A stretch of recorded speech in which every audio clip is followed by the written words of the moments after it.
historia de ciencia ficción, según el escritor Frederik Pohl, más que predecir el automóvil, tendría que predecir el embotellamiento. Y para hablar de estos embotellamientos, los hay en forma de Últimas Preguntas, la Isaac Asimov o el Gran Hermano orwelliano. Pero también los hay en forma de ansibles, perfiladores y otras máquinas de ingenio. Y es Andrea Chapela quien no solo nos va a explicar qué son, sino cómo se cuelan en la forma en la que amamos, nos relacionamos y demostramos afecto en una sociedad que puede no ser tan lejana. Yo soy Frida Lai y vamos a hablar de este libro que pone a templar las versiones de lo que seremos y que ya se están comenzando a gestar. Incluso a ratos lo sentí como un terror bastante efectivo, así que vamos a empezar.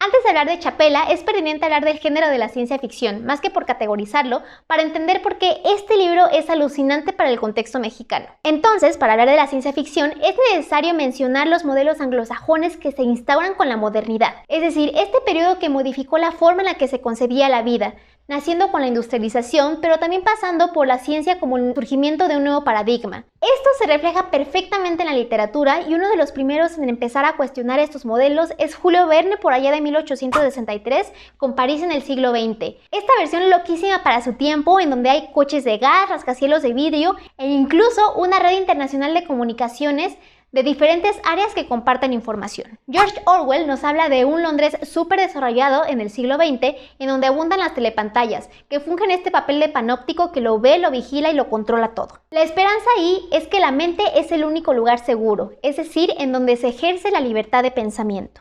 En La historia de tu vida, la novela corta de Ted Chiang en la que se basa la película de La llegada, se ubica espacialmente en un ambiente urbano que otorga especial énfasis a las instituciones, y donde mediante la tecnología y el lenguaje es imperante comunicarse con un otro ajeno que ni siquiera es de este mundo. Estas narraciones de ciencia ficción nos ubican espacialmente en ciudades de países primermundistas que tienen altísimo presupuesto para el desarrollo tecnológico y científico y posterior implementación en la sociedad.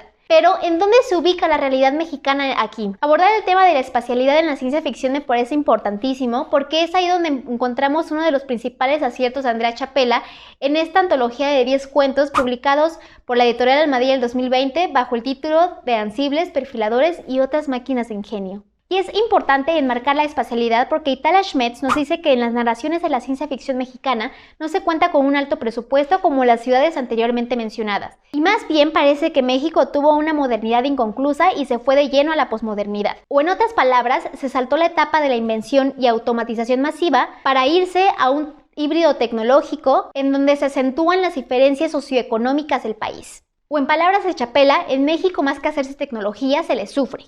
Encontramos a Andrea Chapela, que con una ingeniería narrativa y un algoritmo emocional pone a la Ciudad de México en el centro de la ciencia ficción, contradiciendo los estatutos de género que dicen que la ciencia ficción es pesimista. Lo que aquí encontramos, y cito a la propia autora, es que puede haber cosas en el futuro por las que vale la pena luchar en el presente. Desde narraciones en las que navegamos en una metrópoli inundada y que se ve obligada a regresar a su pasado lacustre, a glitches de memoria que nos confunden con la presencia de la pareja con la que se acaba de terminar, implementación de recursos para la resolución de problemas legales y que sirve para hablar de la impunidad, Chapela no solo nos ofrece cuentos que muchas veces rozan en el terror, sino que funge como detonadora de preguntas valiosas que van desde ¿cómo se sentiría compartir pensamientos? ¿Cómo funcionaría una sociedad en donde la gente es inmortal?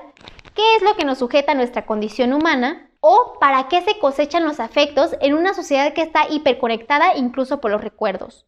Muchas de estas preguntas son respondidas mediante lo emocional y las relaciones afectivas que hoy damos por sentado. Aquí uno de los primeros lugares que se ve invadido es la propia mente y la libertad de pensamiento. La lectura de este libro es en primera instancia estimulante, pero cada que sales del mundo imaginado por Chapela sientes la imperiosa necesidad de correr a abrazar a alguien que amas, de hablar vis a vis con tus amigos o, por qué no, incluso de besar al ser amado. Porque, ¿y si un día nos faltaran los abrazos, estarías dispuesto a vivir por siempre? Siguiendo esas características de desarrollo espacial, Chapela lo sigue situando en una de las más grandes ciudades de México, pero abre la puerta para futuras voces que podrían pensar si es posible ubicar este tipo de narraciones en el campo rural mexicano o cómo serán las narrativas venideras. Chapela nos empuja a hacernos preguntas que esperemos no sean las últimas, sino las primeras de un fructífero campo, muchas desde la intriga de lo que nos espera en el mundo del swipeo de nuestras diferentes versiones que se funden con las huellas digitales de lo que hoy somos y mostramos en las pantallas. Tal como lo cuestiona Chapela en su cuento El colapso de estados superpuestos,